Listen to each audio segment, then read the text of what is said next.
बिस्मिल्लाहिर्रहमानिर्रहीम इय्याका नअबुदु व इय्याका नस्तईन। अस्सलाम वालेकुम पाकिस्तानी फार्मर, उम्मीद करदा तुसीं ठीक होवोगे। तो मैं तुहाडा वीर मुस्तफा अलवी, तुसीं देख रहे हो अलवी एग्रीकल्चर फार्म लाहौर।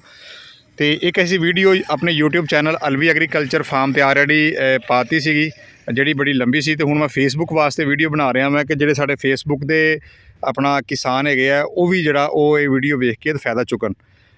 साढ़े सामने जिहड़ियां मैं कुछ प्रोडक्ट पईयां मैं, जर्मन कंपनी है काली फर्टिलाइज़र और बड़ियां ज़बरदस्त इन्हां दी प्रोडक्ट हैगियां मैं। असी ऑलरेडी इन्हां फ्लड भी किया अपने गंदम के खेत दे विच, लेकिन अज असी इन्हां दे स्प्रे कर रहे हैं। जिहड़े तुसीं महंगे महंगे स्प्रे करने हैं या जिन्हां दियां फसलां नूं पानी लगा हुआ है और पानी उन्होंने लगे 10 दिन या 20 दिन होए या महीना हो गया वै, वो ये वेख रहे कि उन्होंने गंदम जी पीली पै गई है या वो शगुफा नहीं वधा रही।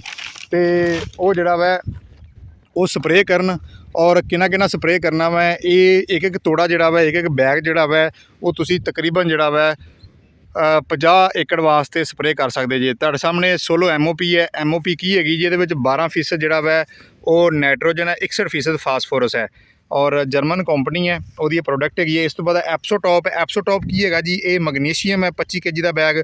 और इस तो बाद जी सोलो SOP सल्फर और पोटाश, ठीक है, 25 kg का बैग है। और साडा जिहड़ा यूरिया वै, ठीक है जी, ये साढ़े कोल अवेलेबल है। ये 500 ग्राम सारा कढ़ लेना, 500 ग्राम MAP, 500 ग्राम मैग्नीशियम, 500 ग्राम सोलो SOP और यूरिया। इन्होंने तुसी 100 लीटर पानी च स्प्रे करनी है और इस टाइम गंदम नूं स्प्रे हो रही है। ठीक 10 दिन बाद असी एक वीडियो फिर बनावांगे अपने किसानों वास्ते। तुसी गंदम वेख रहे जे, 25 नवंबर की काश्त गंदम है। गंदम बड़ी बेहतरीन है, शगुफा साजी बड़ी बेहतरीन कर रही है, अच्छा शगुफा मार रही है, ठीक है, और बेहतरीन अपना जोड़ा वै। लेकिन असी उसके बावजूद इनू जी है वो स्प्रे कर रहे हैं और स्प्रे तुसी दिन दे टाइम करनी है। धुप्पां निकलन लग गई मैं। अज डेट हैगी है जी 14 नवंबर, बरोज़ एतवार का दिन है। और यह स्प्रेवां तुहानूं जिहड़ियां वा फी किला जी इहदी कास्ट हैगी है सिर्फ 550 या 570 रुपये पैनी है यूरिया पा के। और एक एक तोड़ा तुसी खरीदिया होवे तो 50 एकड़ नूं स्प्रे हो सकती है एक टाइम, ठीक है। यानी कि इन्ना सस्ता पैंदा जे ये काम। 500 रुपया फी किला जोड़ा वै तुहाडा लगदा वै।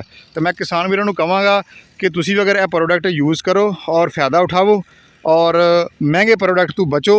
और तुसी यह गंदम वेख रहे जे, यह भी गंदम जी 15 नवंबर की काश्त है, वो जी है वो 25 नवंबर की काश्त है और बेहतरीन रिजल्ट हैगा वै। अगर असी शगुफे की गल करिए, शगुफा साजी की एक पौधा वै, ठीक है। तो इन्हों के तुसी शगुफे देखो माशाल्लाह 20-20, 25-25 जोड़े है वो शगुफे है। तो ये सिर्फ इन्हां जिहड़ियां मैं फर्टिलाइज़र का असर हैगा वै। और महंगे प्रोडक्ट तो बचो, यह प्रोडक्ट सस्ते है।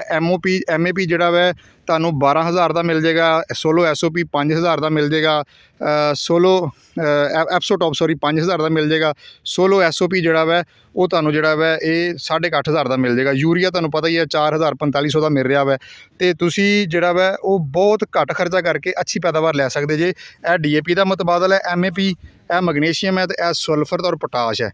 यानी कि तुसी सारे मैक्रो न्यूट्रेंट्स तुसी अपनी ज़मीन नूं दे सकते जे। तो इंशाल्लाह 10 दिन बाद असी एक वीडियो दोबारा बनावांगे जिहदे विच यह खेत ही दिखाया जाएगा और तुसी चंगी तरह खेत वेख लो।